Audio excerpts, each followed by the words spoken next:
Well, good afternoon. Do you like that? Well, I tell you, I've been giving this talk for quite a while, and there's several of you in the room that will have heard it in some version or another at least once, and some of you, Dale, you probably heard it about 8 times. Well, I like it. But I decided a few weeks ago that I was going to change the standing title of it. Those of you that have teenage kids or grandkids will maybe have heard of this song that's out now that's pretty in pop culture. It's called "I'm Sexy and I Know It." Yeah. And my daughter was listening to that one night, and I thought, geez, that's just perfect for ag. Yeah. Because right now, there's not much more sexy than agriculture. And it's hard for us that are, been in it all of our lives to kind of get to thinking that way, but it's the reality, is that it is a time where agriculture is really, really a sexy part of the world again, and it's great to see that and to see it happening. Now, what I'm going to do today is I'm going to walk you through a little bit of an update on the university, and I'm going to set some stage for you about why we can, in fact, say that. Why, at this point in time, I think all of us should be saying that agriculture is absolutely at the core and central to what's going to be needed for us to be successful for the foreseeable generations. And we need to be able to start telling that story with some enthusiasm for why that's the case. So we'll talk a little bit about that here at the front end. I'll talk to you a little bit about what's happening at the university and why we're so excited about being at the forefront of that challenge as we move forward over the next 30 or 40 years and how we intend to do that.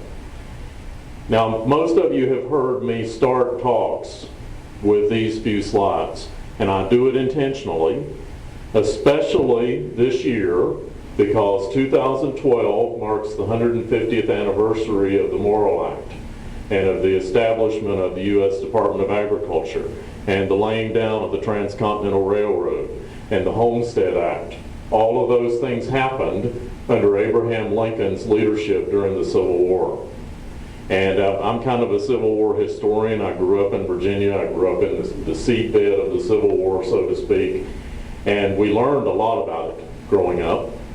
And to think of what this country was going through at that time and the dissension that existed between the North and South, for this kind of leadership around agriculture to have emerged during that 5 or 6 years of time is pretty phenomenal, that we now have benefited from for the 150 years since. I gotta get my button right here. It's that one. Now, I'm a beneficiary, and I'd be willing to bet you I'm not the only one in this room of the land-grant mission. I'm a first-generation educated college student in my family. My family settled in Virginia in the mid-1700s, both sides of my family. I'm the first member of that family to gain a 4-year education. And I was able to do that through Virginia Tech, my land-grant university in Virginia, that gave me the access and the ability to afford higher education. And I would wager to you today that land-grant mission 150 years later is every bit as important and as relevant for gaining access to higher education as it was in the 1800s. Absolutely essential, I think, to these next generations that lie ahead of us. Now, but if you think back to that time, though, the mission of the land-grant university was really heavily around agriculture, around mechanization of agriculture, gaining efficiency in agriculture, getting people back on the land to be able to build the agricultural enterprise that became the envy of the world here in the U.S. It was set up, though, to do that under the philosophy that we had unlimited resources. We had unlimited land, we had unlimited water, we had unlimited ability to open up production into that success story that we've had. And if you look at that success story, it's pretty amazing. These are data that get trotted out a lot. I use them everywhere I go. They're from USDA's Economic Research Service, covers a 60-year period from about World War II to 2008. Shows the outputs that we've achieved in North American agriculture as compared to the inputs. The bottom line there is the inputs. And you see a huge efficiency story there over that period of time. We were wildly successful in that land grant mission over that period of time. But here's where we fast forward to today. Now we're in an era where we don't talk about unlimited anything. We don't have unlimited land. We don't have unlimited water, and as you'll hear in some of the future slides, we're quite concerned about those water resources long term. We live in an interconnected global climate, an interconnected global society where things happen on a daily basis in one part of the world that impact the entire globe. We see that in our markets, certainly, and we see that in our social issues that are resounding around the world. So now we live in a quite different environment as we're poised to go into this next 150 years of the land grant mission. And I don't think we can forget that. You hear this also everywhere you go, that we are at now 7 billion people on the planet, and all projections say that we should be in the mid 9 billion range by 2050. I think those numbers are pretty accurate. The predictions are pretty accurate based on the population growth models that we see. So as a result of that, we are going to have to substantially increase the amount of food that we produce worldwide to meet that population's needs. Here's a slide you don't see as often. The population growth, that 2.3 billion people that we expect to grow in the next 40 years, 49% of it we expect to be in sub-Saharan Africa. Another 41% of it we expect to be in Southeast Asia, particularly China, Vietnam, and India, those three countries, where we've already seen tremendous population growth in the past decades. So we have this situation where the population, where that growth is going to occur and where that feeding is going to need to occur, is not distributed equally with the resources. And we have some challenges associated with that. Some of your comments earlier about we're feeding with 40% of our exports today, much of that population in that part of the world, and that will only increase. I don't think that we'll be able to see it decrease. It will have to increase. So bottom line, we need to meet that population growth. We need to double food production in the next 40 years globally. And we need to do it primarily through the development and application and management of new technologies, because we don't have more resources to employ into the production system. It's going to have to come from efficiency enhancing technologies that are going to allow us to meet those targets that are out there. Now, you have to put this in context. We have some competition for limited resources, and I think we're a living example of that here in Nebraska, where we see competition increasing for the resources that we have, whether it be for fuel, whether it be for food, whether it be for livestock production. We're going to continue to see that escalate as well over time. So we have competition for the resources.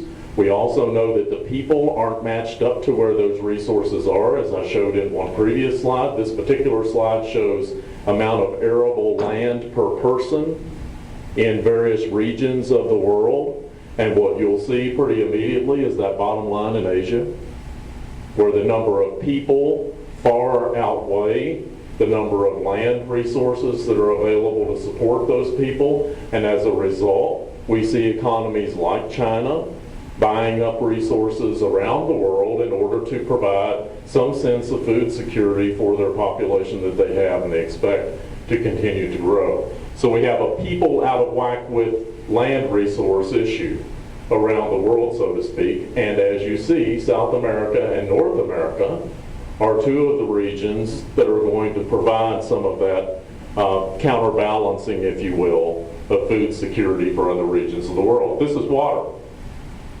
The green is agricultural use of water. The light blue is domestic or human use. The darker blue is industrial use of water across those same regions of the world. And again, the two lines that jump off of the graph pretty quickly are the two Asia lines. South Asia, East Asia, where a great deal of water is used to support that population that's there and is getting scarcer, in particular in parts of the world, and particularly in India, where a lot of that population base of 1.1 billion people exists. This is one that we've had a lot of debate about, some controversy about whether there is in fact temperature change or climate change occurring, or whether we're in a blip or whether we're in a long-term trend or not. These are the data from our own U.S. data service over the previous, 120 years, up to 2000. And you can see that there appears to be something happening in the end of this graph that's pretty hard to ignore. We also recognize that there's increased variability in climate. And we don't know the cause of that. We don't know what the underlying cause might be, but we do know that it's something that we're now managing. And we're in fact, I think, in Nebraska benefiting from, where the climate change so far appears to be positive or beneficial to Nebraska as compared to some other regions of the U.S. These are conundrums that we deal with, and I know many of you in this room deal with them on a daily basis. And I think we need to remember them and be very cognizant of them in agriculture. The first one is that we talk about feeding 9.3 billion people and feeding the world, yet we also sit around and talk here about how to handle a quote-unquote obesity epidemic in the developed parts of the world. That's a conundrum for us in how we deal with that moving forward. A need to reverse the people drain from rural regions of the world, and I'll say the world because it's an issue globally. It's not just an issue here in North America. There's an increasing disconnect of consumers from production agriculture. You deal with that every day. That's why we have National Ag Week. That's why we have National Ag Day, is that increasing disconnect of the general consumer in the world from where their food comes from and how it's produced. Increasing need to preserve natural resources should be apparently obvious with the slides I've just shown you. The animal husbandry versus animal welfare issue. I'm an animal scientist. I've always thought they're the same thing. But that's quite a debate in our climate at the moment. I'm going to a dinner tonight in Sutton, Nebraska that has caused some rancor because there's an extension educator talking about animal welfare on a public program, and we've been criticized for having that person on the program to talk about animal science. I thought we were supposed to be talking about animal science, if you will. So we have some issues there in that arena. Growing divergence between industrial, organic, and what I'll call traditional or mainstream agriculture. I will tell you that I've gotten in trouble for using this word, but I used it the other day, didn't I, in an interview. I get in trouble for saying I'm an advocate of production agriculture. Because I am an advocate for production agriculture, for all the reasons that we've just talked about. But I get in trouble when I say I'm an advocate of production agriculture in the mainstream sense. And we shouldn't be apologizing for being an advocate of production agriculture in the mainstream sense in what it's going to take to meet these challenges that are ahead.